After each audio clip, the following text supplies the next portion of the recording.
വീരന അർജുനൻ തന്നിഷ്ടദേവൻ ത്രിപുരാന്തകൻ ശംഭുവേ തപസ്സു ചെയ്യേ തദൈത ദുഷ്ടനാകും ദുര്യോധനൻ വിഷ്ണുവേ വധിപ്പതിന്നു മൂകനെന്നോരസുരനെ കൽപ്പിച്ചയച്ചു തദൈത ആജ്ഞ കേട്ട മൂകനുടൻ കൂറ്റൻ പന്നി വേഷം കൊണ്ടു പാതൻ തപം ചെയ്യും ഗംഗാതടത്തിലെത്തി തദൈത ഇതു കണ്ടു മഹാദേവനുടനെ ജ്വലിച്ചു കോപം അന്തികെ മരുവും ദേവിയോടു ചൊല്ലിനാൻ തദൈത ഉടനെ ഗമിക്കണം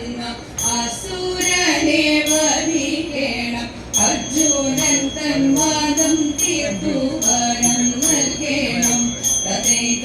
ഇത്രയും പറഞ്ഞു ദേവൻ കൈരാതവേഷം ധരിച്ചു ദേവിയും പുത്രന്മാരുമായി വേട്ടക്കിറങ്ങി തദൈത പാർത്ഥനുടെ നേർക്കെടുത്ത ഭീമാകാരൻ സുരരത്തെ മൂർത്തമൂർത്തോരസ്തത്തിനാൽ വധിച്ചു ദേവൻ തദൈത തപസിനു ഭംഗം വന്ന കോപത്താലുടനെ പാർത്ഥൻ കാട്ടാള സമീപം ചെന്നു കയർത്തു നിന്നു തദൈത ഇതു തന്നെ അവസരം എന്നുള്ളിൽ നീനച്ചു ദേവൻ അർജുനനെ വാക്ഷരം കൊണ്ടമർച്ച ചെയ്തു തദൈത പരസ്പരം പഴി പറഞ്ഞിരുവരും കോപമോടെ കടുത്ത പോരാട്ടത്തിനു വഴി തെളിച്ചു തദൈത ശ്രീ പരമേശ്വരൻ തന്റെ കേളിയിതെന്നു ധരിച്ചു ശ്രീ പാർവതി ദേവി കണ്ടു രസിച്ചു നിന്നു തദൈത വാക്കിൻ പോരു കഴിഞ്ഞതും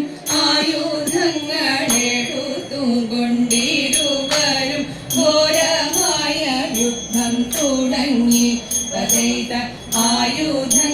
ആയുധങ്ങളോടുങ്ങവെ കരുത്ത നഗരങ്ങളാൽ ഇരുവരും മുഷ്ടിയുദ്ധം തുടങ്ങി വച്ചു തദൈത മുഷ്ടിയുദ്ധത്തിനോടൊക്കം ക്ഷീണിതനാമർജുനനെ കാലവൈരി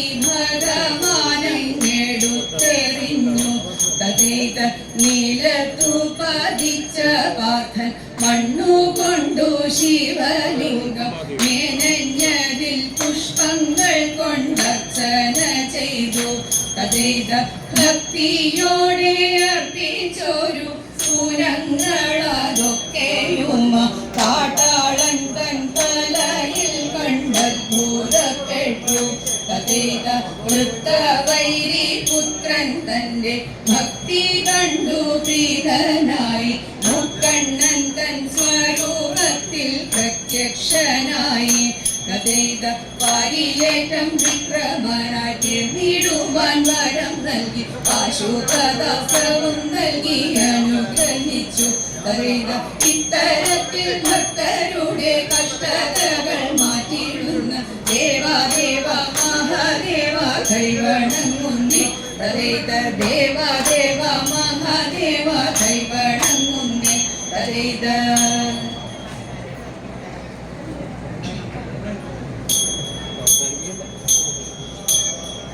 താരകാരേ